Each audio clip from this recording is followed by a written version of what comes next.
preservation of and increased access to the 92nd Street Y Humanities Audio Archives is generously funded by the National Endowment for the Humanities. Played by Alain Delon, who is mistaken for and hounded as a Jew during the World War II occupation of France. Annette will introduce the film and comment on it after it is screened. The program begins at 8 p.m. here in the Kaufman Concert Hall.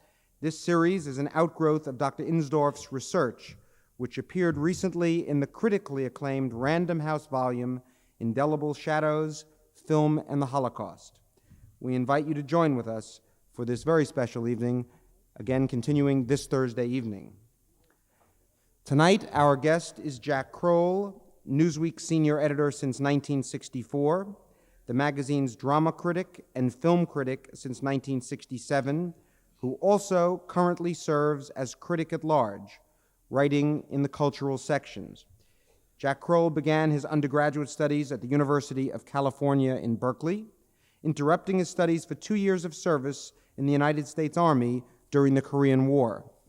In 1954, he pursued graduate studies in comparative literature at Hunter, where he also served as a member of the faculty. For the next 5 years, he was an advertising copywriter with Benton & Bowles in New York City. In 1960, Mr. Kroll joined the staff of Art News, which he left in 1963 to join Newsweek as associate editor in charge of the art section. The following year, he was named senior editor responsible for all cultural sections of the magazine, a position which he held until September 1975, when he was named critic-at-large. In 1973, Jack Kroll directed a Newsweek special issue on the arts in America. Drawing on the vast resources of the magazine's cultural sections, as well as correspondence from each of Newsweek's domestic bureaus, Mr. Kroll produced a unique and exhaustive examination of this nation's artistic spirit and direction. This special cover story won a 1974 National Magazine Award and a Page One Award from the New York Newspaper Guild. Jack Kroll is recognized as one of the most penetrating observers and critics of American culture. We are therefore particularly honored to have Jack Kroll with us this evening. Ladies and gentlemen, please join me in welcoming to the Y our moderator, Dr. Annette Insdorf, and this evening's special guest, Mr. Jack Kroll.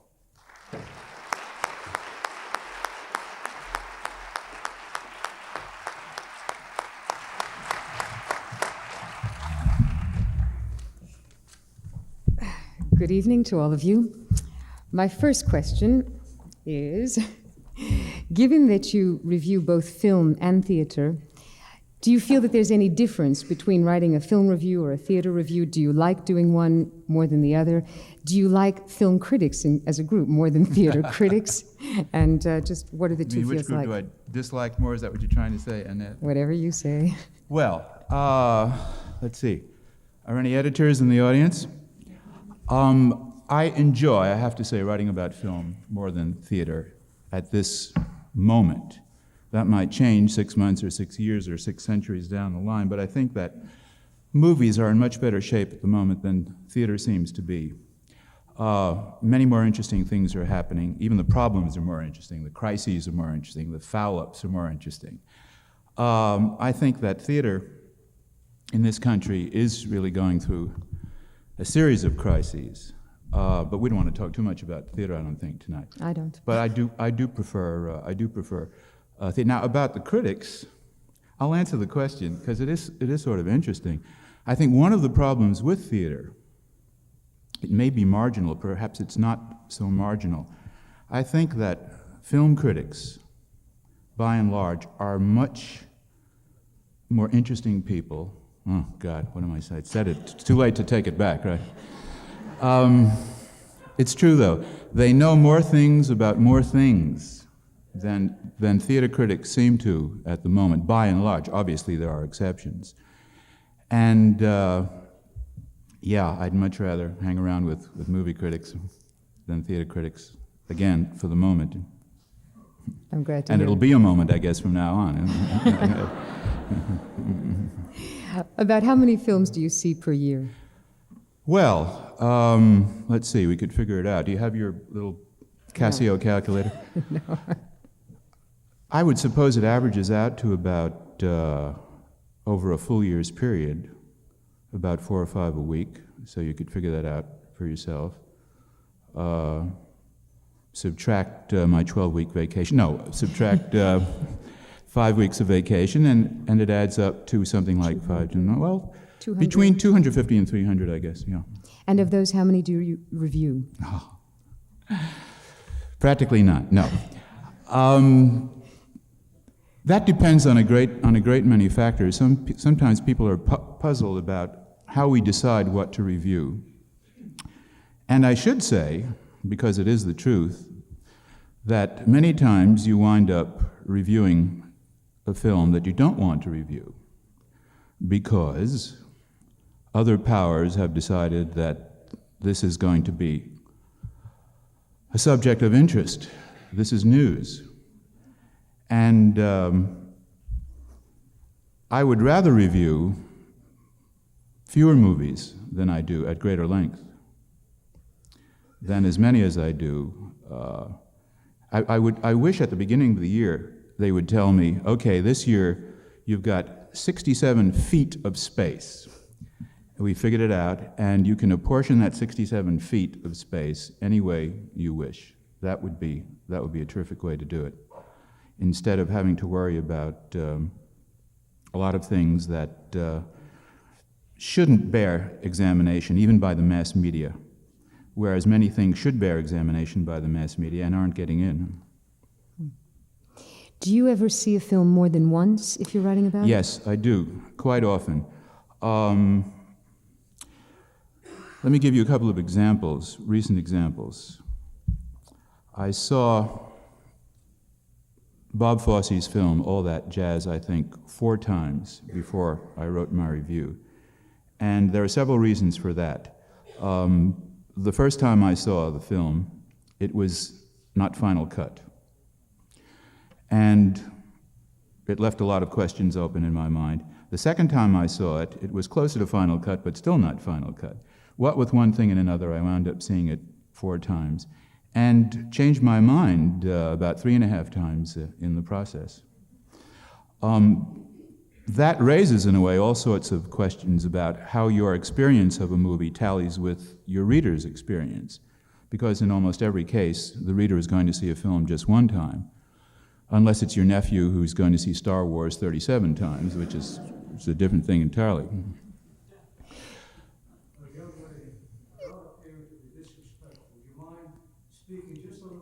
Sure.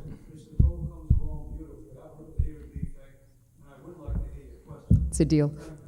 Young lady, I thought you were talking to me. I was going to say, wait a second. That just raises a curious question, though. I mean, isn't it slightly unethical even for a critic to see a film in rough cut form, in other words, at a previous stage to completion? It's a very tricky question, Annette. You're right. I don't know about the ethics of it. Gee, I hope it's not unethical. Sometimes you have to do it because if you're projecting a big story, for example, if, let's say, Francis Coppola gets in touch with you and says, how'd you like to see my rough cut of Apocalypse Now that you've been panting to see for the last 27 years, you're going to go and see it. And in many cases, you need that very early look at a film to make a journalistic decision. But you're absolutely right, because sometimes your judgment and your experience of a film is really thrown out of whack by the fact that you have seen it through several different stages. And then when you finally sit down to write about it, you may have a problem deciding how to reflect this very unusual experience in the writing of the review. Usually you feel some way you must transmit this rather unusual experience of the particular film to the reader, because it has affected the way you've come to judge it. But I don't think it's unethical. I think it's sort of weird, and it's not a good idea. I don't like to do it unless I really have to do it. But as I say, in the case of an Apocalypse Now that you've been just lusting to see for so long, only a fool would turn that down, I think. Another kind of fool would not turn it down, so... On second thought, I just remembered we all were sort of fools because Apocalypse Now was shown at the Cannes Film Festival in what was essentially a rough cut in 1979, and when it was released in America a few months later, it had a different ending. So we were all quite surprised by the That's two right. versions. Yeah, I could tell a long and probably interesting story about that. Incidentally, you remember, of course, Annette, that in that unfinished form, it won a prize at the Absolutely. Cannes Festival. It shared yeah? the grand prize that year with the Tin Drum, Right. which was in complete form. Mm-hmm. Now, what would you define as your criteria, if any, in reviewing a film? I mean, do you see yourself as a kind of arbiter of taste, as an explicator of a film? I see myself as a nuisance, and a professional nuisance. And as far as criteria go, they've long since gone. To be perfectly honest about it, which is perhaps more rare than it should be in this business, if you are writing for the mass media, the business of criteria becomes sometimes a red herring, or lots of red herrings. And what I have finally worked my way around to doing, I think, after thinking about it for a very long time and changing my attitude toward what my procedure is, what I tend to do now is to let the film itself dictate its own criteria. What I look for now is to become aware of exactly what kind of experience I am having watching the film, and then try to figure out what this experience is and why I'm having it. What is there up there on the screen that is forcing me to feel what I feel and think what I think, and where is this process leading me? It sounds like a very rough and ready and rather scrappy way of doing business, but I think if you've had a certain amount of experience, and if your mind has any strength at all, what you call criteria have, after a time, become embedded inside you, so to speak, so that you are responding implicitly rather than explicitly. But you look, because I think you only have the time and the space to look for life, for signs of life, for signs of authenticity, for something that's real, for something that's moving you, affecting you, changing your cells and molecules around. And that's what I try to reflect in writing a review. And do you have a different approach, for example, to reviewing a film that has no pretensions, like a nice little film, I don't know, Fast Times at Ridgemont High, as opposed to a film that comes with great pretensions, like, I don't know, say, Yentl, which we agree on, unlike last time here with Vincent Canby? Well, there seems to be a kind of law that operates with movie criticism. The least pretentious the movie, the more pretentious the review. So that you would think, aha, now I can sit down and relax and watch this movie about teenage love and high school corridors. You find yourself constructing all sorts of labyrinthine mythic meanings and systems of symbols here. It's almost as if a movie like that creates a kind of vacuum into which your poor overloaded brain starts to rush. A movie critic never escapes being pretentious. That's what you're being paid to do. You disguise the pretentiousness in various forms. I'm trying to kid on the square here. No, I'm a great believer in finding meaning in everything. That's really one great reason that movies interest me to begin with. Almost implicitly, from the very start of film as a medium, it seemed to say to you, pay attention to everything, because everything that happens on screen has some kind of a meaning. Meaning, it's going to take a long time for you to figure this out. It's going to go on for years and decades, a very long time. But, you know, this is the youngest of all art forms that we're talking about. And it's so far from being not only codified as far as principles and aesthetic axioms are concerned, but in a much more basic sense, our behavior relative to what we're watching. We're still learning about that. And so everything, every flicker of behavior that happens on a screen is, for me, filled with meaning of some kind. And in fact, I think that that really is one way to define the job of a movie critic. He has to, or ought to be, I think she has to or ought to be, having a much more deliberately conceived, in cold blood or hot blood, hopefully, a much more intense experience sitting there. You're doing something, in a way, standing in for the viewer, because you want to be able to say something to someone else who has seen the film or has not seen the film. You want to say something to him that, in a way, will go beyond, perhaps, and I'm not in the sense of value, his own experience of the movie. Again, that's your job. You can never relax and say, oh, well, that doesn't mean anything. Everything means something up there. We still really are in the process of figuring out, I think, what this medium really means to us, what it's telling us about ourselves, what it ought to tell us about ourselves, and what the relation is between so-called, and this is a subject, as we know, that's been greatly exercised, between so-called trash and so-called high art in films. No other art form poses that question so powerfully, so importantly as film does. So everything means something. What was the question? Do you approach an unpretentious little film very differently from a big and...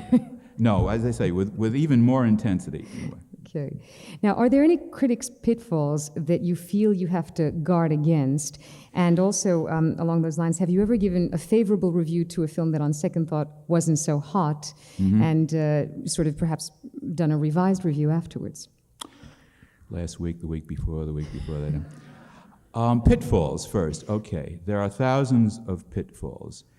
Let me start by saying this. I think people who write about the arts for a living, that is to say, people who are not in the academy, who are not professional scholars,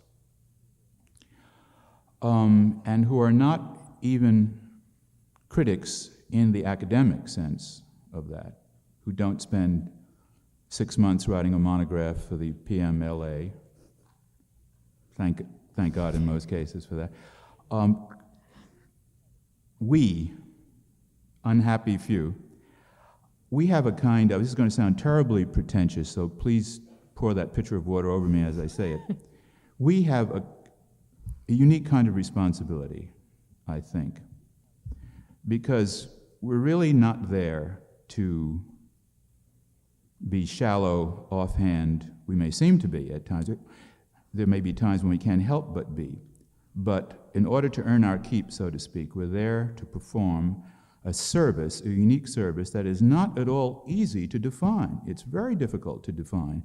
And I think that journalistic critics we pay a certain price for it, and everybody in the business knows what I'm talking about.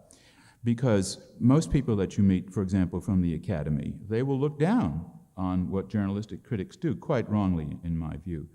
Because in my experience, most journalistic critics know far more about the medium and have had a wider and deeper experience of it than most academics. So the pitfalls are, to get on to the question, to shirk that responsibility, to be offhand, to be shallow, perhaps most of all to be dishonest, which is the biggest of all pitfalls and the trickiest. It would seem to be the simplest thing in the world to sit down and write exactly what you think, exactly what you feel. Isn't always the case. Isn't always clear what you do feel or think. And your responsibility is to find out. And that's another thing that distinguishes the critic, the professional observer, God help us, from the ordinary spectator who blessedly does not really have to figure out exactly what he thinks. He can play around with his reaction. He can have much more fun than we can. He can change his mind. He can talk about things. He can play a game within his own head. We have to come up with some kind of shaped reaction to it.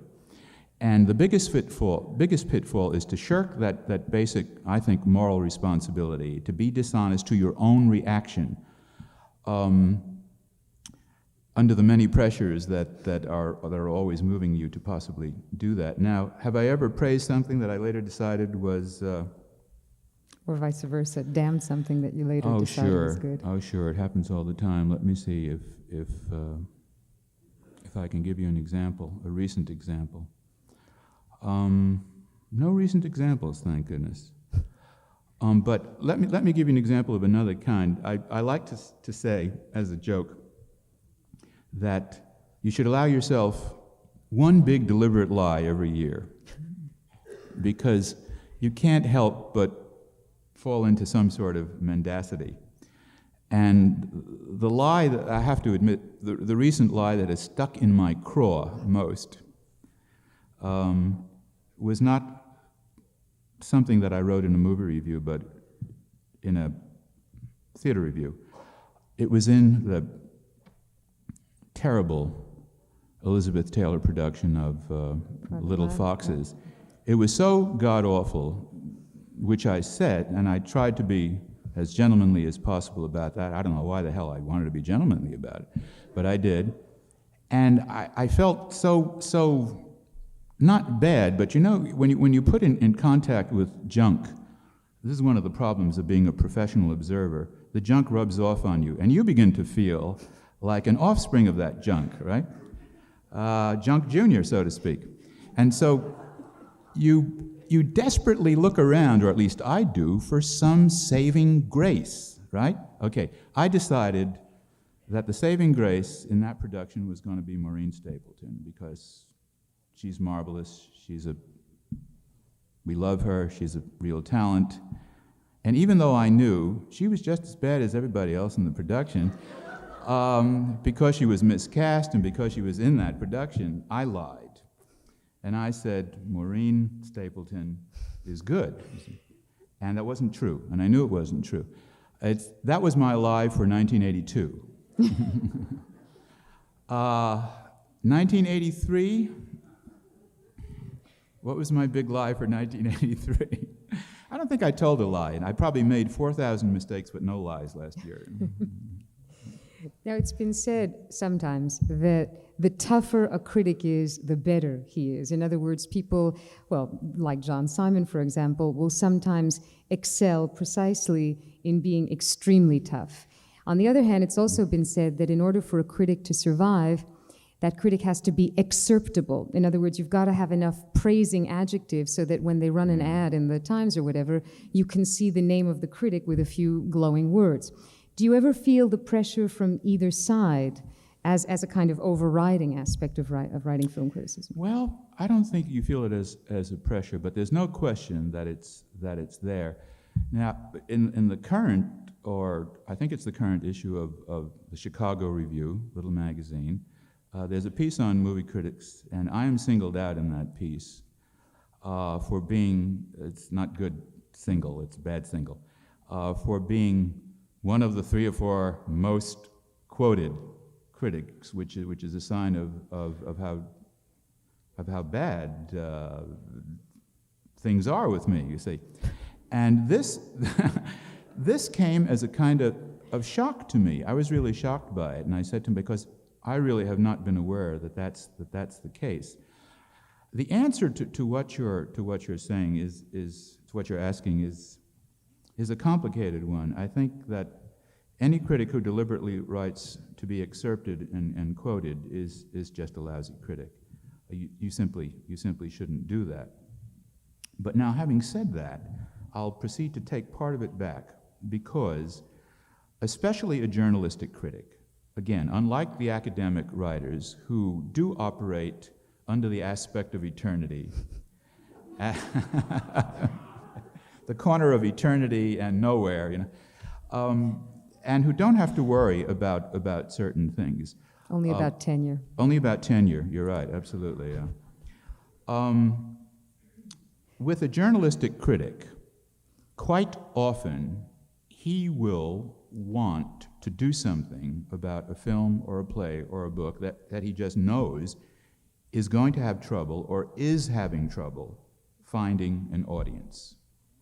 I think that's not only an acceptable part of your job, but it's part of the morality of the job. Now, how you exercise that when you feel it, that can be a very tricky thing.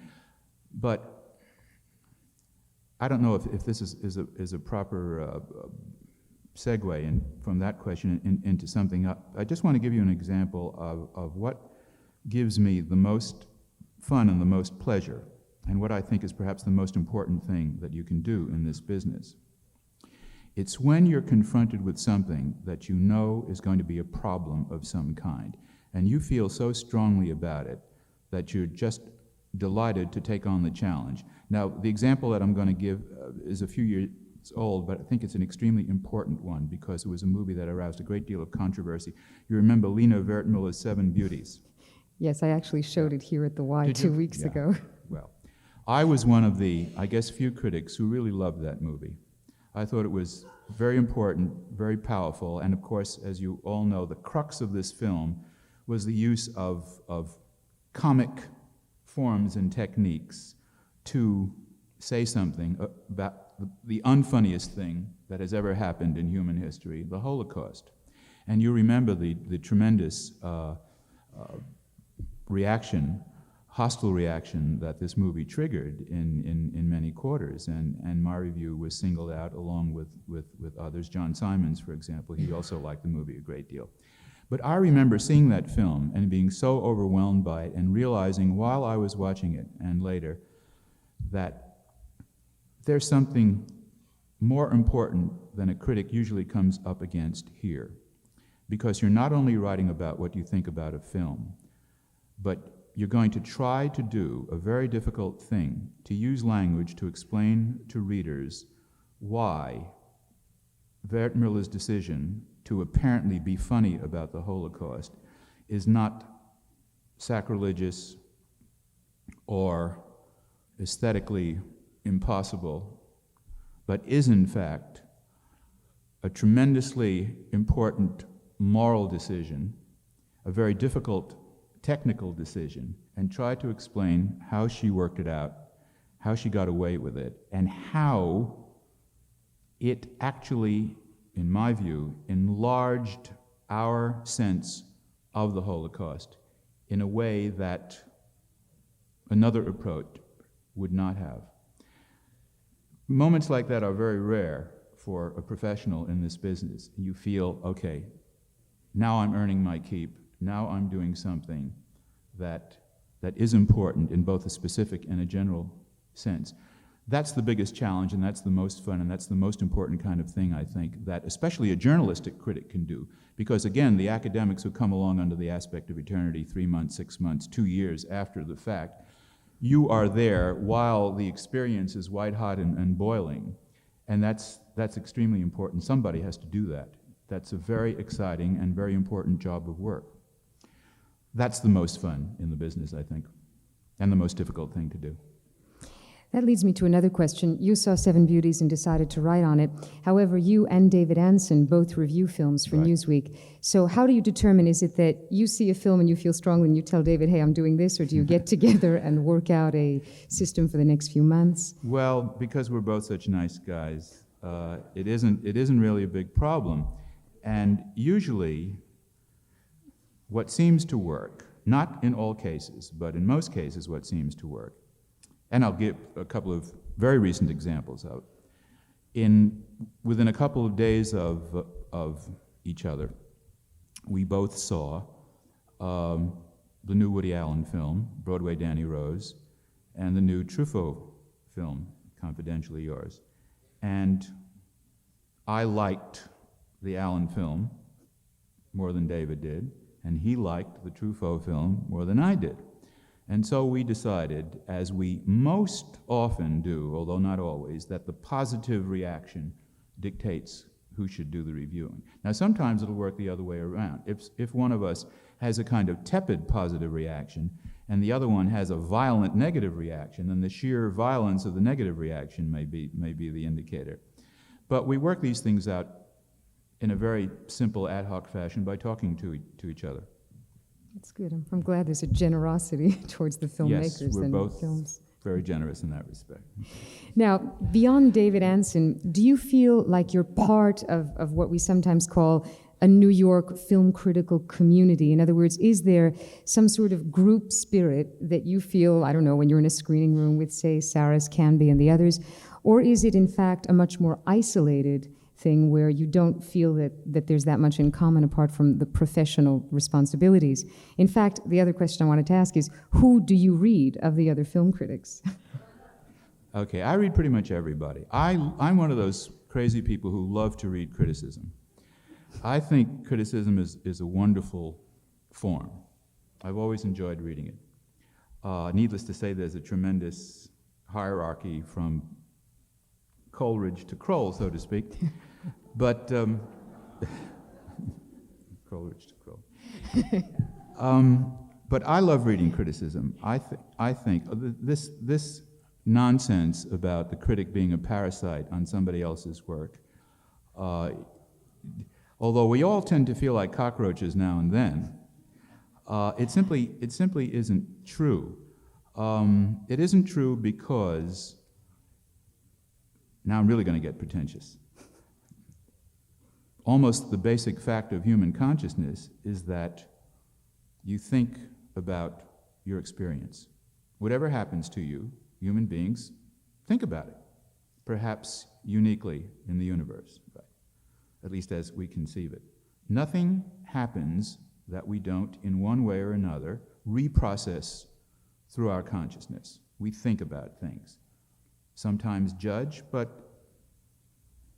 probably not a very high percentage of the time. Now, criticism is simply one way of putting this very basic process. You think about everything that happens. You examine everything that happens. You mull over what has happened. You're constantly asking yourself, at whatever degree of consciousness, what the hell has just happened to me? And why should movies, plays, books, paintings, music, dance, the experience of art, that is to say, be exempt from this basic process? The experience of art is, in fact, a basic human experience.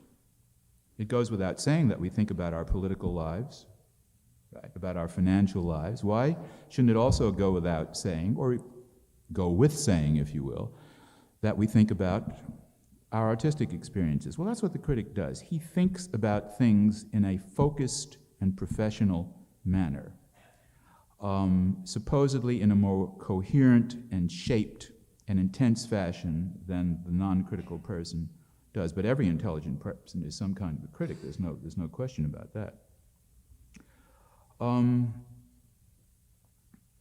And so you're reflecting a basic human process when you perform as a critic. Does that go far enough, or would you like me to? But now to go back to the New York film well, critic aspect. the New York critics, yes, it's the lonely crowd, Annette. You know, you're sitting there cheek by jowl with everybody, and it's the loneliest experience in the world, because there 2 rows away are all these people that you know, and you have very complicated feelings about. You admire them, you respect them. In a couple of cases, you even love them, I think. And in some other cases, you feel other things about them. And they feel the same way about you. Oh boy. But yes, you know, it's kind of fun to feel it is definitely a community. You know, people who work in the same racket, so to speak, like to say, if you ask John Ashbery or Kenneth Cook, is there such a thing as the New York poets? They'll say, oh, no, we have nothing to do with one another. Well, yes and no. It's kind of fun to feel a certain community of sensibility. And sometimes it really explodes and makes you feel that in some mysterious fashion, it's part of what you're doing. I'll never forget, for example, I'm not quite sure about this kind of anecdote, but what the heck. I remember a few years ago at the New York Film Festival, coming out of the theater after seeing Last Tango in Paris. And I happened to be one of the first 2 or 3 people to come out because I was rushing back to my office to tell everybody there that we had to do a cover story on this movie. And we did. Those were the days we could do things like that. And as I went into the lobby, there in the lobby I saw Pauline Kael, who obviously had been the first person to come out. And no. And she was, I never forget the sight, she was walking around in a state of sublime agitation because she had just seen, as we later learned from her review, she had just had a fantastic experience. And I stopped and sort of watched her covertly, I guess, and I knew exactly what was going on inside her, I could tell. And I was very moved by this, because what I was seeing was a professional person who, in the routine exercise of her profession, had been lifted up and transported. And it was a very moving experience. That is what it's all about. And I knew that she was going to sit down and try, with all of her extraordinary skills, to transmit that experience to the reader. Not, again, to pick up a term that you used earlier, not so much by the measuring of criteria and so forth, but just to transmit that experience and try to persuade and convince and overwhelm her readers with the sheer complex human power of what she had seen on that screen. And as we know, she paid a big price for that. That's one of the reasons this incident sticks in my mind, because if you recall, she used that never-to-be-forgotten reference to the opening night of Sacre du Printemps in 1912 or 13, whenever it was. And she's been taken to task for that, but in my view, she did exactly the right thing. Now, I'm telling this anecdote because at that moment, I remember feeling it's terrific to be here and to be somehow connected in some professional way with someone like that. You feel at a moment like that, and at other moments, that your mind is part of perhaps a larger mind that's involved in doing this kind of thing. And I think that there's a kind of communal power and communal excitement in that. Sure. Is there any other critic that you feel very close to often, in other words, whose opinion and yours tend to coincide? Well, it's not so much a matter of opinion. I think that opinion is a vastly overrated thing, and there again, if you're writing for the mass media, you have to just accept the fact that your own editors do think of you as, in large part, a kind of consumer service. They want ratings, and they want to know, is this the worst, the best, what is this?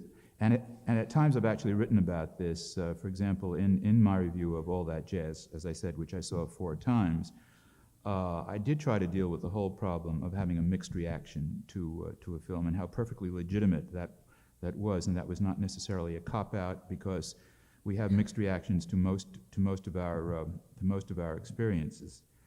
But if it interests you at all, I can name a couple of people who have had tremendous influence on me, because I'd like to name someone in particular who probably very few people in the audience has ever heard of, who had a tremendous influence on me. And that was a movie critic named Cecilia Ager, who used to write for the late lamented newspaper in this town named PM. If you remember PM, its heyday was in World War II. It was a newspaper, marvelous newspaper, still ahead of its time, even today, published by Marshall Field, and had very, very brilliant commentators in the arts and politics. Cecilia Ager was the movie critic for PM. And I still think, I know you shouldn't say things like that, but the best newspaper movie critic that I've ever read, or at least the one who meant the most to me, because what she showed me, when it could do me some good, was how you could write for a large readership, a mass readership, without condescending, without writing down, how you could use your brain and find a language for your reactions that would reflect the heat and the force and the immediacy, and even something of the complexity,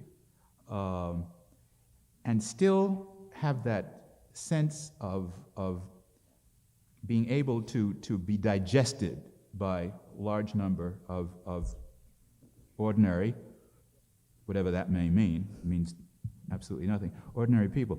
And Cecilia Egger came along at a very lucky moment, because when she was writing film criticism for PM, she wrote about movies like Citizen Kane, right, and Fantasia and The Stars Look Down, and it was a marvelous period. And I can still remember when I happened to meet her accidentally in Los Angeles a few years ago. She turned out to be the mother of a colleague of mine at the magazine. I didn't realize that she was the mother of this writer. And I invited myself to lunch with her immediately. She was in her late 70s, and I amazed her by being able to quote, after more than 30 years, passages from her reviews because they had stuck in my mind. And as a matter of fact, I think that Cecilia Egger is an unacknowledged influence on some other very well-known critics today. She taught me how to be, that you could be intense, passionate, smart, quick, fast, and appeal to a wide readership. As for other people, well, as I think I've already indicated, that I think I admire most Pauline. In fact, I would go so far as to say that to me she is something of a heroic figure. I think more than anyone else, she has, it sounds terribly sloppy to put it this way, but working journalists, I think, will know what I mean. It's almost as if she has sacrificed herself year after year, year after year, by lending herself with such incredible intensity to this business of looking at everything from crap to sublimity, and trying to wring all of it for what it's worth, because she knows, as not all film critics do seem to know, that it's almost a case of the medium being much more important than any single manifestation of the medium, and that you never get it down. You never get it down. You're always trying to reach for something that you want to say about movies, and you come close, and you know, well, next time, and you come close again. Pauline, I think, has dedicated herself to the paradoxes of being a movie critic more than anyone that I can think of. And so she remains for me. And see, it has nothing to do with whether or not you agree with someone or not, because there's a high percentage of times when I disagree with a specific judgment about a film. Can I give you one example, not to show a disagreement, but because I think it's an interesting comment about a very recent movie. Again, Woody's not last movie, but one before, Zelig, which I liked very much. And in Pauline's exceptionally intelligent review, she seemed to be rather quizzical about the excellence of the format and the technique, but the relative unimportance of the matter.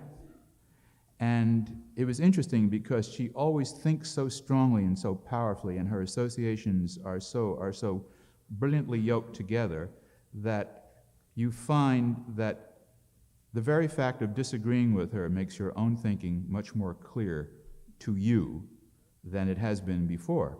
And so I found myself thinking, well, gee, I really disagree, because I think that actually Woody Allen has latched on to something very important here. He's telling us something of central significance in the age of the media. When the media first exploded, we went to movie theaters, let us say, and we looked at newsreels. This is a revolutionary kind of thing. It changed the way we looked at the world, not because so much of the content of the newsreel. You know, a guy working a farm in medieval Middle Europe couldn't go to the newsreel. He had to find out what was happening in the Holy Roman Empire through a very circuitous route. Indeed, he probably never found out what was happening in the Holy Roman Empire, of which he was a suppressed citizen. Woody understands that what the media age has done is to cast each and every one of us in the role of a bit player, an extra, or perhaps even a leading player in the great cosmic drama.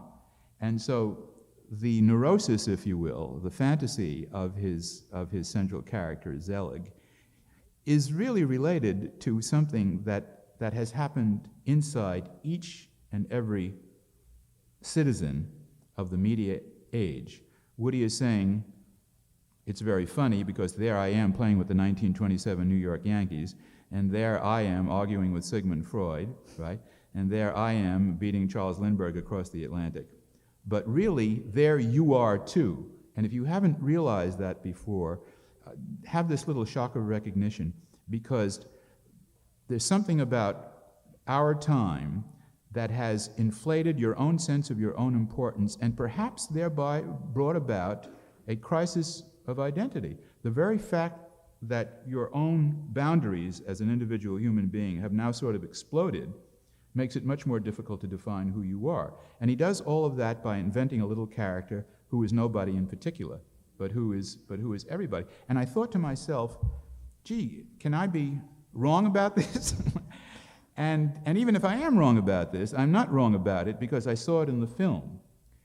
And that again, I think, is the job of the film critic, to start a train of thought in his reader. You don't want your reader to agree with you, and you don't want him to disagree with you.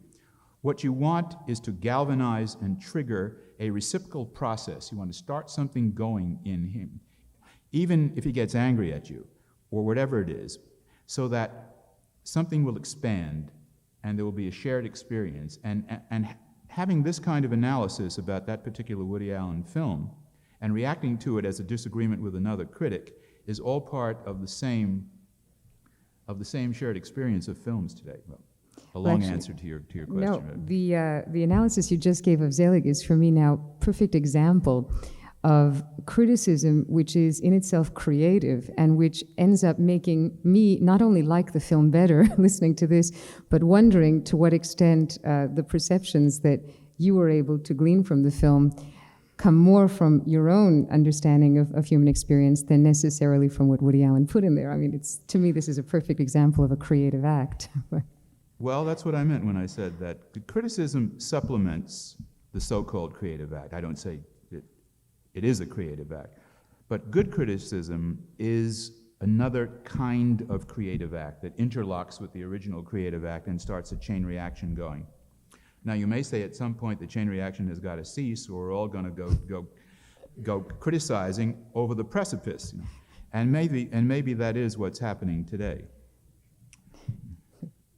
Possible, especially with all the film courses in universities. Exactly. Where I, among others, train people to keep writing about films, not necessarily writing new films. Actually, I'd like to step back one. You were talking about the influence of someone like Cecilia Agar, but I'm wondering too, what made you decide to become a film critic? Was it that you were seeing a lot of films and were writing down little notes to yourself, or was it that you wanted to play that kind of role in shaping responses of the public? I think what you're talking about is an intellectual venereal disease, which some people seem predisposed to catch, and I caught it. And there is no penicillin that's going to help, and you become very contagious. You pass it on to other people. I really don't know the answer. The answer is I'm a little leery about how far one's own boring personal experience is really relevant. But I seem to detect that I'm part of a certain generation of VD victims here, which includes, if you will forgive me for putting it that way, someone like Andrew Saris, and pretty much the same generation, and other people who stumbled into the dark at one point when we were kids, and we never really wanted to escape. And we saw movies, I think it was certainly true of me, literally every day of our lives. I think we were a very fortunate generation. I spent almost every day of my young, misspent childhood, not even youth, childhood, for example, at the Museum of Modern Art, because in those days you put down your 2 bits, your 25 cents, and you got an education in film that's never been equaled since and probably never will be, because the way the museum does things now has changed. They can never go back. But in those days, they would run every day a straight historical cycle. They would change the program every third day. And year after year, they would run the historical cycle, changing key films, as of course you know, Annette. And if you did that day after day, week after week, month after month, year after year, which some of us did, you got the kind of education in an art form, in a discipline, in a humanity that is absolutely impossible to get today. It is totally unreproducible. And you saw the birth and development of this form in every country in the world from the beginning up to that point. And you were hooked. You were absolutely hooked. Because what you saw there was a brand new and absolutely crucial way of bringing together every conceivable aspect of experience and shaping it in a new way that had never been shaped before. So that when you saw Dreyer, when you saw Eisenstein, when you saw Griffith, when you saw Murnau, when you saw Lang, when you saw Wells, when you saw Hawkes, the excitement was constantly regenerated. And I used to think this is what it must have been to be hanging around in the 16th century. And you'd go one night and you'd see Shakespeare, and you'd go the next night and you'd see Marlowe, and you'd go the next night and you'd see Ben Jonson. And you were seeing the slobs in the pits having a hell of a good time, right? And you were seeing the eggheads in the expensive seats having another kind of hell of a good time. And I thought, this must be the closest parallel to what is happening now as this new art form is developing. And once you get hooked on that kind of VD, you simply cannot get unhooked. And not only that, but you find, because it does threaten to border on the pathological after a while, you find that, and I think among young filmmakers today we've seen the evidence of this sort of benign pathology. You find yourself looking at life itself through films rather than vice versa. And you try to do something about that, because you must do something about that. You must pull back and try to rejigger your eyeballs and your kishkas and everything and your brain, and sort of outflank the art form that you've fallen in love with. And what I was referring to a moment ago, I think with young filmmakers today like Steve Spielberg and John Landis and George Lucas, we see perhaps the fruits of that. They've been criticized for putting up on the screen not some aspect of life, but some aspect of film itself, without saying any more about it. But this is what happened, and I think most of us came to film with a background in the other arts, so that we could see where the connections were made. And to this day, I think that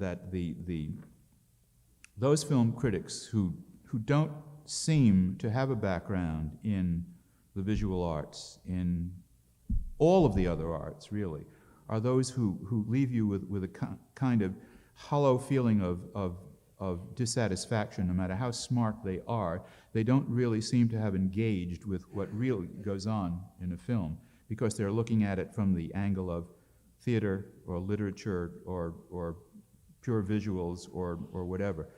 Whereas what's going on at every moment is the most complicated and weird synthesis of all of these things. And it's getting even worse now with television and the new technologies that are coming in. It's going to become much more difficult for film critics to make sense, to make descriptive sense, evaluative sense, judgmental sense, prophetic sense about movies, out of movies as time goes on. I think it's also interesting that you said something earlier. On the one hand, you were kids who snuck into the dark and didn't want to escape, but on the other hand, it was in the Museum of Modern Art that you were in the dark.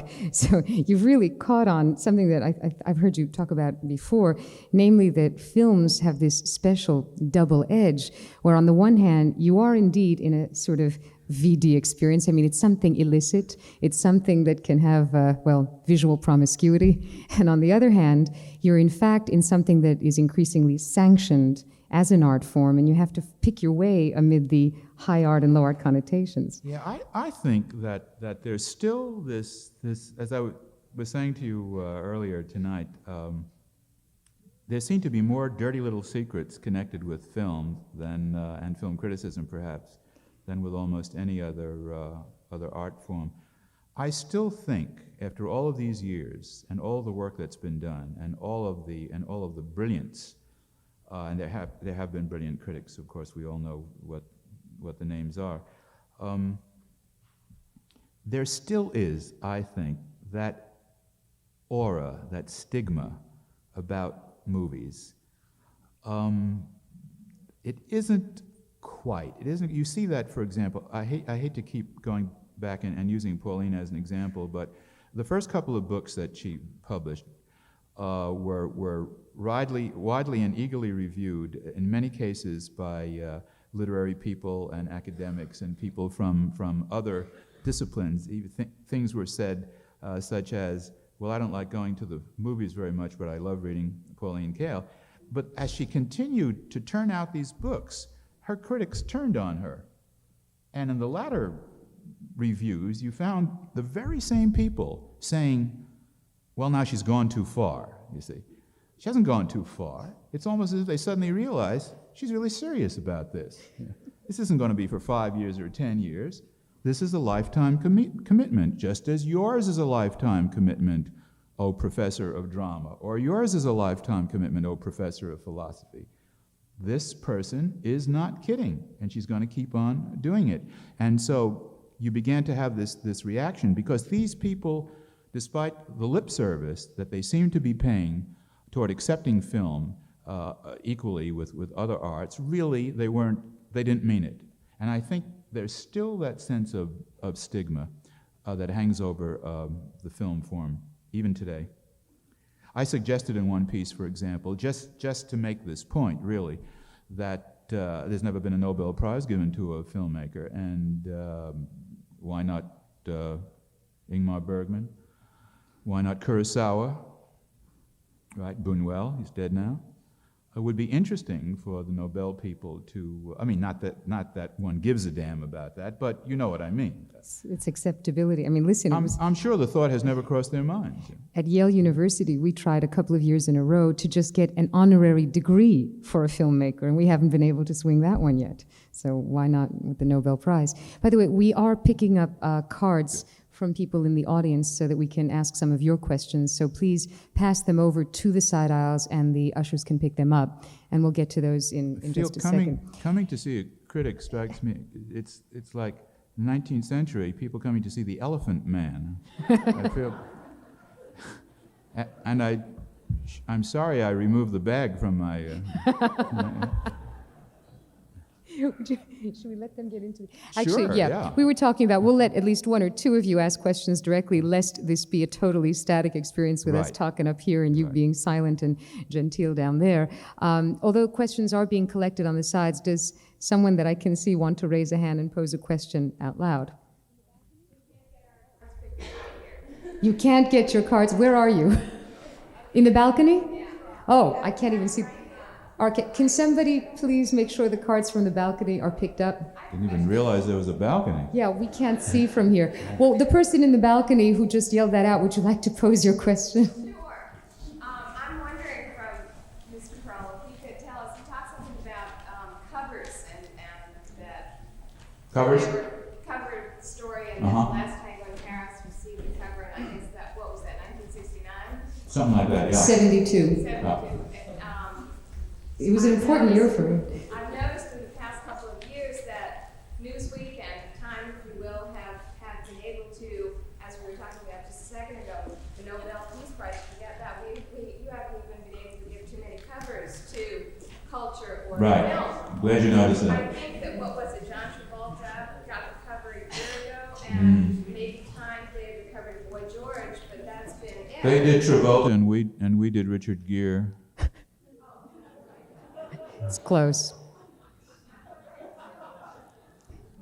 Nobel Peace Prize, could we maybe think that Newsweek could help to instill in people the love of film by maybe spending more time on it itself?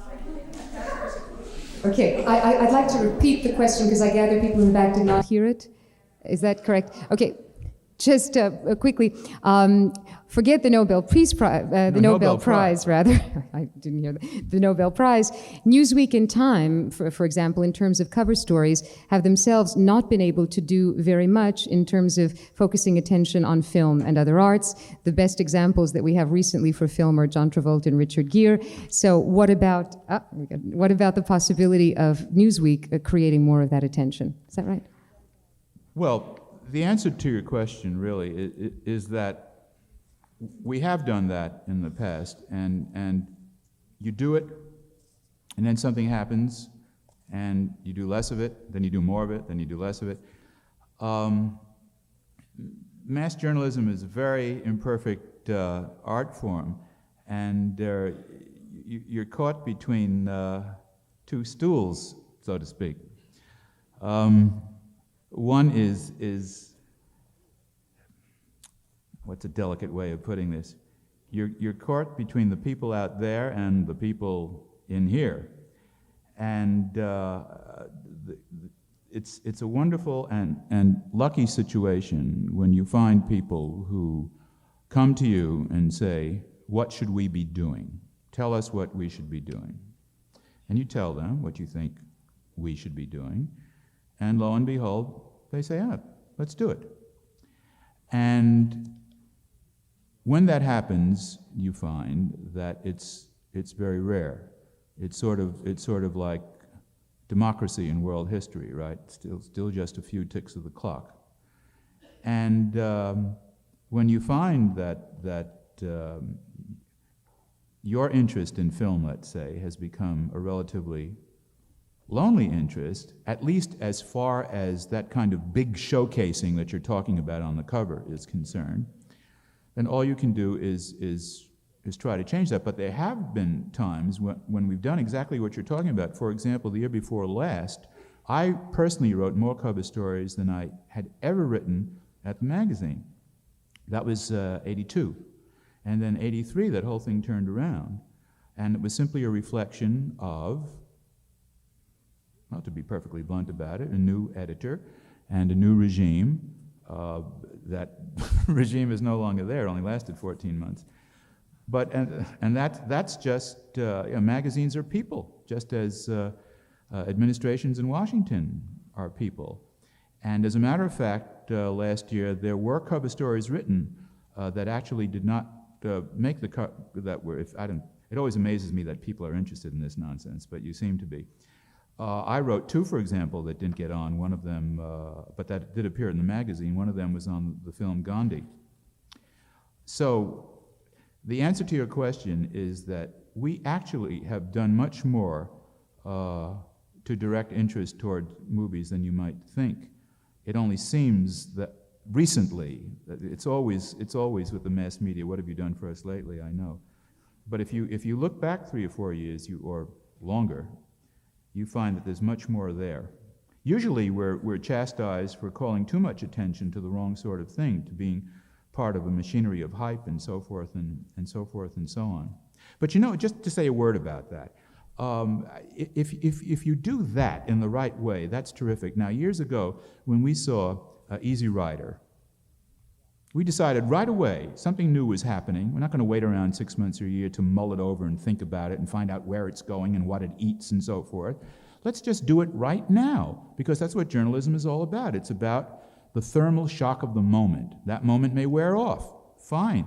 That's what life is all about. So we put Jack Nicholson on the cover immediately, and we speculated about what certain new styles of acting and new ways of making films might mean for the future. And I'd like to see us do more of that kind of thing. It's that quick reflex, quick and intelligent, hopefully, that seems to be in abeyance momentarily now. Now it seems all through the mass media there's much more an attitude of, well, let's wait, let's see where it goes, let's see what happens. Let's wait until Richard takes off his shirt and then puts it back on and takes it off again, and we'll see, and then we'll do him. Yeah? Okay, there are a lot of very good questions. Not his pants, but his shirt. So that's good. Sorry. I feel I have to answer this one. There's a question, why does the program start 22 minutes late each time? Please explain. For those of you in the audience who may be under a misconception, we do not begin at 8, but at 8:15. And indeed, if we've been 5 minutes late, apologies, but this program begins at 8:15 each week. No, actually, and that's not telling the truth. I was throwing up backstage. That's what it was. Okay. I have 2 identical questions here, so I'll ask this. Do producers, actors, directors, distributors, etc., try to influence you before you write a review or make comments to you after a review? You're damn right they do. Do they succeed? Do they succeed? That's an interesting question. Of course they don't succeed. No, of course everybody tries to influence you. The bad thing about this business is just that sort of thing. It's false friendships, you know. I'm saying, why, Jack, my favorite critic, you know. Let me tell a story about that, because I do think it's a good story. And again, it has to do with the theater rather than film, but that's okay. This happened at an opening night, Broadway opening night, and well, I'll tell you who it was who was sitting right behind me. It was Paul Sorvino. You won't mind if I tell the story about it. Paul was sitting right behind me with a friend, and a very distinguished drama critic ankled down the aisle on his way to his seat, stopped by Paul's seat, say hello to him, shook his hand, and they chatted very amiably for a few moments, and then the critic went on to his seat, and the friend leaned over and said to Paul, "How can you be friendly with that son of a bitch?" And Paul said, "As long as that son of a bitch reviews me favorably, he is my friend." So yes. Okay.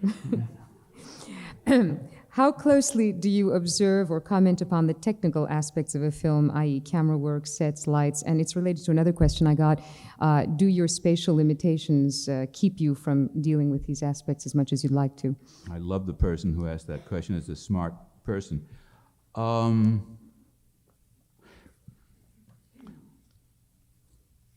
This is the part of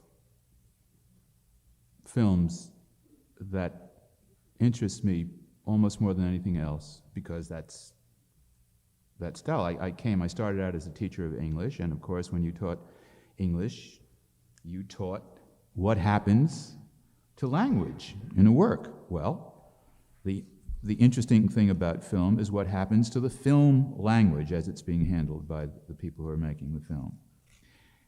One loves to do that more than anything else, almost. Now, that is a smart question, because that's where your limitations of space really bother you. So you have to pick your spots, and you have to try to, it's very difficult to do, you have to try to suggest some of this in a very short space by creating some sort of reference which will at least indicate to a reasonably intelligent reader that you're aware of what's going on, and you're sending out these indicators. It depends also on the kind of movie that you're writing about. If, again, for example, you're writing about Zelig, where style technique is so crucial to what the movie is, you breathe a sigh of relief, because there you must deal with it. But in order to write about film technique, film style, film form, you do need more space than to deal with it. And sometimes people say, well, you know, film critics are terribly ignorant. They don't know about cinematography, and they don't know about editing, and they don't know about acting. And it may or may not be true.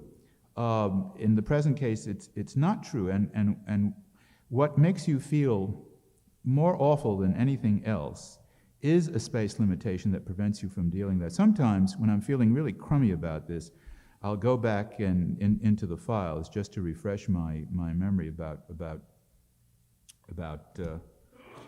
what can happen when you've got the proper you have the proper space. And one piece of writing that just sticks in my mind, because it kind of fell into my lap accidentally recently, was miraculously a very long review, at least in our terms, that I did of Fellini's Casanova, where I was able, blessedly, to go into a great many things that, in my view, went into the making of the film, including Fellini's own personal relationship, as I saw it, to this character, and statements that he made about Casanova, and statements that he made, for example, about why he chose Donald Sutherland to play Casanova. It was one of the most extraordinary left-handed compliments I've ever seen a director give to an actor. He'd chosen Donald Sutherland, Fellini said, because of the blankness of of Sutherland's persona, you see. And I was able to talk about Casanova, about Casanova's memoirs, about what I thought was the personal identification of Fellini with Casanova, about what I thought was the revulsion that Fellini, I thought, felt at the Casanova-like qualities that he felt he had, and at the attempt, as I saw it, to exorcise these Casanovian aspects of his own personality in the film, and the technical means by which the director did exactly this. Now, in order to do this, which is really what you want to do in almost every case, you do have to have the space for it, and I might as well register right here and now my absolutely green envy at those people who have a great deal of space, such as Richard Grenier in Commentary Magazine, who throws away more space than, God, if I only had Richard's space and my brains.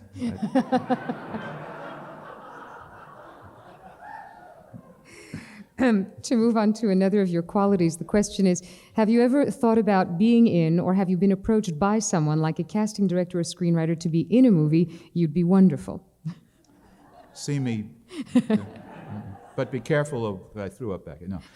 Well, when I was a kid, I did some acting, sure. You know, again, people say, well, what do you know about acting? You know, if you're on the Johnny Carson show with Robert Blake, for example, as poor John Simon was a couple of times, you know, it was one of the most wonderful things I've ever seen in my life. It was the only time I've ever seen John chicken out. Blake was just looking at him like this. And finally it came out, and you could just feel John monitoring this out of the corner of his eye and realizing, I've got about 37 seconds, but I'm going to be ready for it. I'm going to be very nice to him. Yeah. I'm not going to treat him as if he were Sylvia Miles. I'm going to be very nice to him. And so, but the reason I'm telling this story is that I really identified with John because Robert Blake was saying, what the hell do you know about anything? The fact of the matter is that John knows a hell of a lot about a lot of things. And exactly how critics do learn a hell of a lot about things is another story. But yes, I'm accepting all offers. I'd love to play the life story of Joe DiMaggio, for example. What important issues do you feel should be brought up and discussed by the critics but are not? Aha! Important issues. Well, oh, gee, that's a really tough one. Well, the big issue today, really, is the absolute chaotic state that film, as an art form, as a business, as an industry, as everything, is in. And as usual, because it's the fastest moving and most sensitive registrar of what's going on in the world, it's reflecting that. One thing, well, there's no big issue except in the sense that of truth. For example, one thing that has gotten me upset recently, again to get specific, is the critical fate of Silkwood. Now, okay, you like Silkwood, you don't like Silkwood, you half like Silkwood, fine. There's a lot to be said about it. But I found myself very disturbed by, speaking generally, the attitude of many of the critics who seemed to say, well, okay, here's a movie that has a great many merits. Meryl Streep this, Kurt Russell that, Mike Nichols this, Cher that, whatever. But of course, it plays fast and loose with the truth, etc., etc., etc. Now, I happen to think that that's not true in any important sense at all. Okay. But what bothered me about it, and I was delighted to see, incidentally, I think in the current Village Voice, a defense of the movie against this sort of thing. I think it's called the smearing of Silkwood. What bothers me about it is what I perhaps will unfairly describe as a failure of nerve, which I think is part of what seems to be the ideological mood among many critics today. The separation of content from form, if you will, and it works all along the ideological spectrum. Why would a critic decide, just on the face of it, that, oh well, it's a terrific movie and it's got a lot of punch and it captures, let's say, a lot of the reality of the working class, although that's what I said. But of course it's not really true. Things didn't really happen that way. Well, in the first place, they really did happen pretty much that way, much closer to happening that way than most critics gave you to understand. But now, just to show that I'm not talking with any particular political bias, in another recent film, Under Fire, again, a film that in many respects, well made, there I felt the mistake was made on the other side, and oddly enough,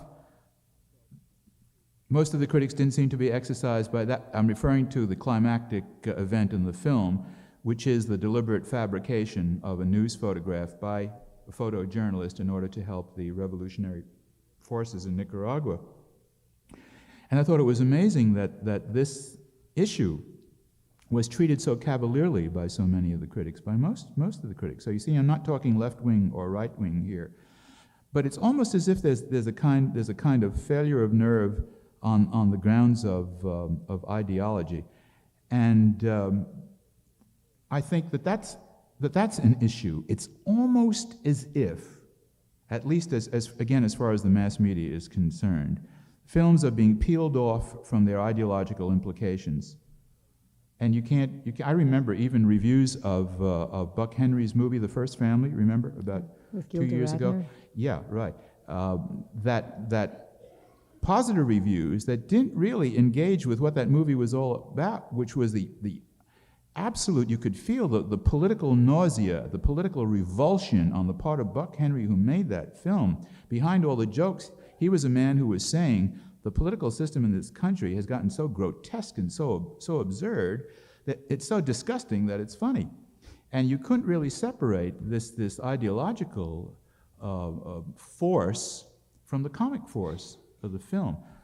So I think a very important issue today is the exact relationship between ideology and film. And again, to go back to my joke about Richard Grenier in commentary, who happens, interestingly enough or oddly enough, to be a friend of mine. We agree about nothing at all, but why is he a friend of mine?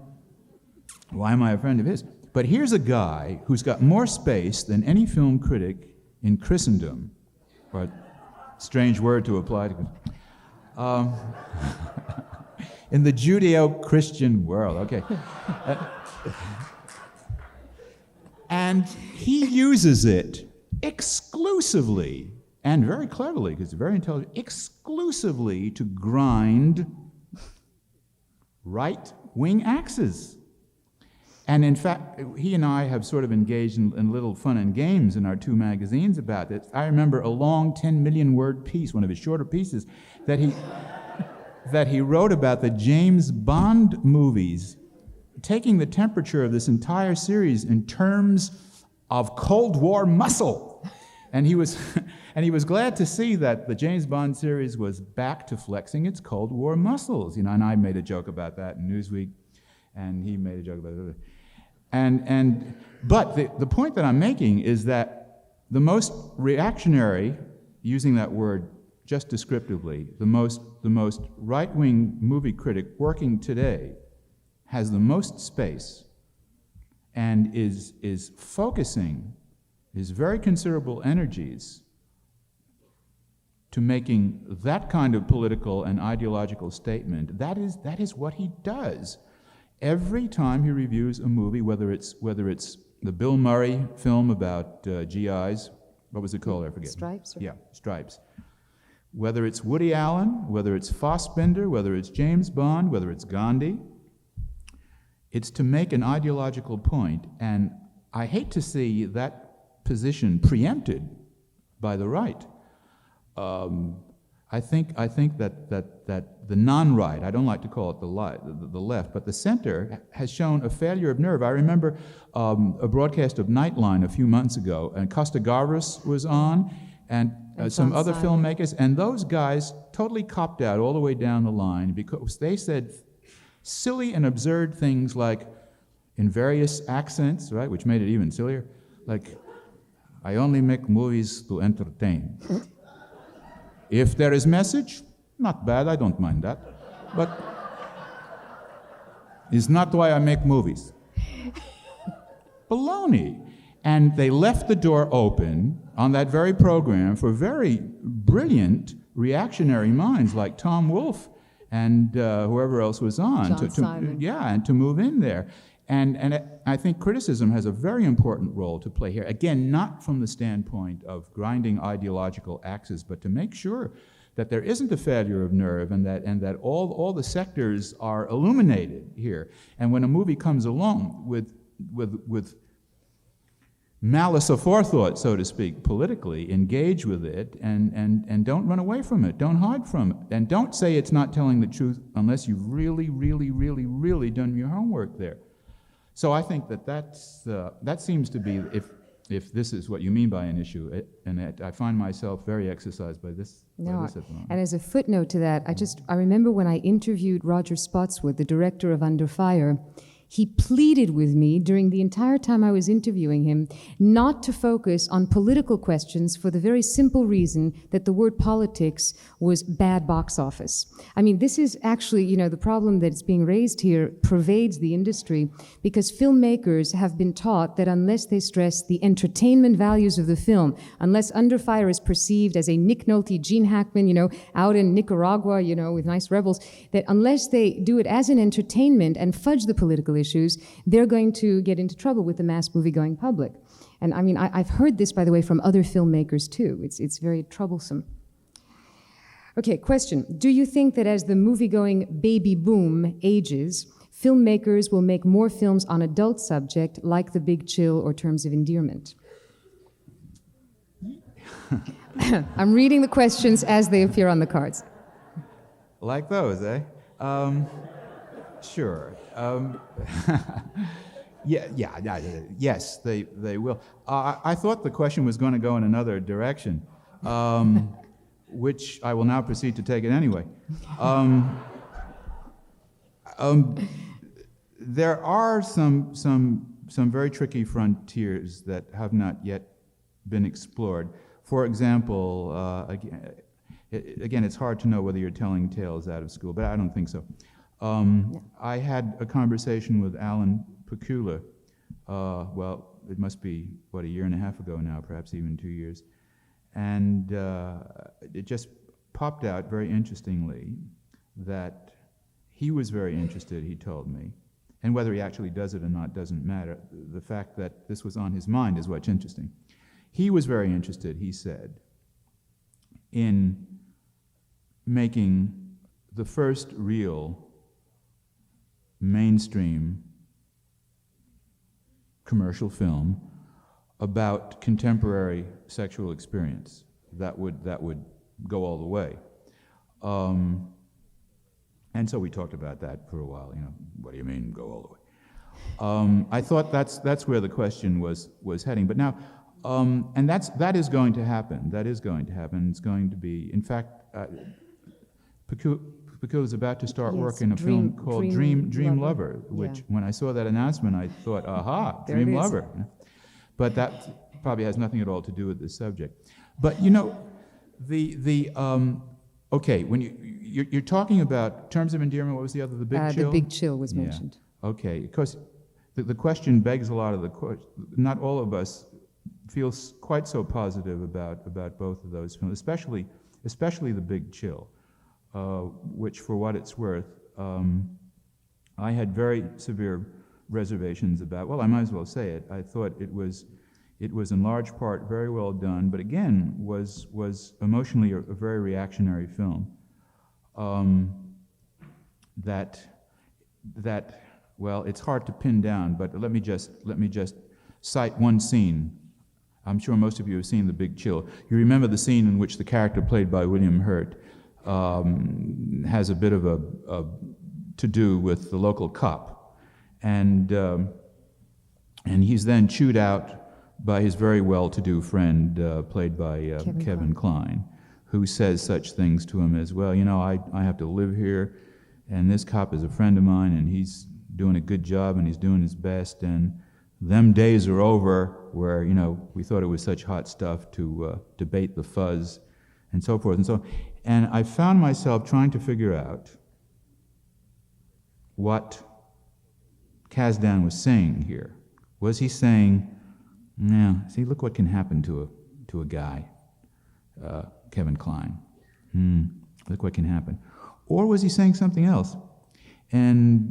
Or was he saying more than one thing? And I decided, again, the question of criteria. Simply the way the film spoke to me was that, in the end, Kasdan was trying to ingratiate himself with what he thought of as the ideological center of his audience. And I felt that it undercut a lot of what should have been the poignance and the power and the pathos of his purported investigation of a generation which once had a kind of reckless courage and now was behaving in another way. One can argue about that. In the case of terms of endearment, I don't feel that. I think, again, for what it's worth, that what you have there is a rather amazing thing. It's the television sensibility, and James Brooks is one of the most remarkable embodiments of that, as we know. It's like everything he wanted to do in all those years he was doing those television programs, which were very clever and very smart and very effective and very entertaining, and all of the things that he wasn't able to do, he can now do because he's making a movie. And so it goes this far and no farther.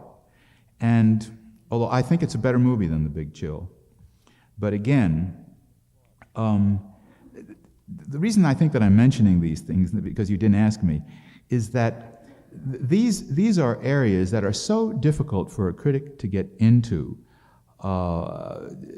When he finds that the bell has rung and he's got to stop the typewriter, these are really the most important areas. It's after you've said all of the obvious things, the overt things, that Shirley MacLaine is good and Deborah Winger is even better because she plays so many amazing levels and so forth and so on. There's something else that's left. It's what the movie is really saying to you. Underneath. That's the really interesting thing. That's the thing that can be argued about. And that's where you can decide a film is being subversive or the opposite of that. But to go back to the very simple question, I would hope that there would be more and more so-called adult films. But I'd like to see them even more adult than the two movies that you used as an example. Okay, we have time for about 2 more questions. Are there any books of Cecilia Agar's or his PM magazine available to be read at any library? And is Agar, E-G-A-R, the right spelling? It's A-G-E-R. And that's a good question. As far as I know, her work is available only in one anthology called, wonderful name for an anthology, Garbo and the Night Watchman. It came out a few years ago. It's edited by Alastair Cook, and it's an anthology of some of the older film critics, including, as I recall, Graham Greene. And that contains some of the work of Cecilia Ager. It's very interesting to talk about for a moment, but not from PM. It contains the film work that she did for both Vogue and Harper's Bazaar. This is very interesting. At Vogue and Harper's Bazaar, her assignment was to write about clothing, makeup, hairstyles, and so forth and so on. What was Kay Francis wearing in this movie, you know? But because she was a marvelous cultural journalist, she wrote about that and was able to get such a unique angle on the movie because what she wrote went far beyond her assignment to write about fashion and clothing and makeup. Because she was such a sensitive and brilliant observer, you get the most unique sort of angle on those particular films because she was writing, supposedly, as a fashion person. You see, she's the only one who was ever able to do that. So her work, some of her work from Harper's Bazaar and Vogue is in Garbo and the Night Watchman. As far as I know, her work on PM has never been collected. Somebody should collect it.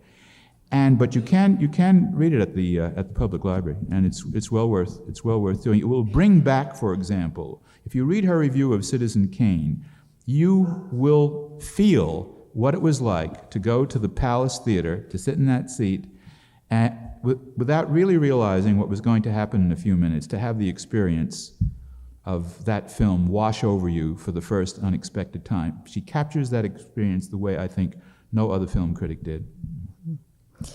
How does someone who has seen hundreds of movies per year since childhood not become jaded? It's very simple. You have two choices. You either become jaded or you go stark raving mad. I have opted for the latter.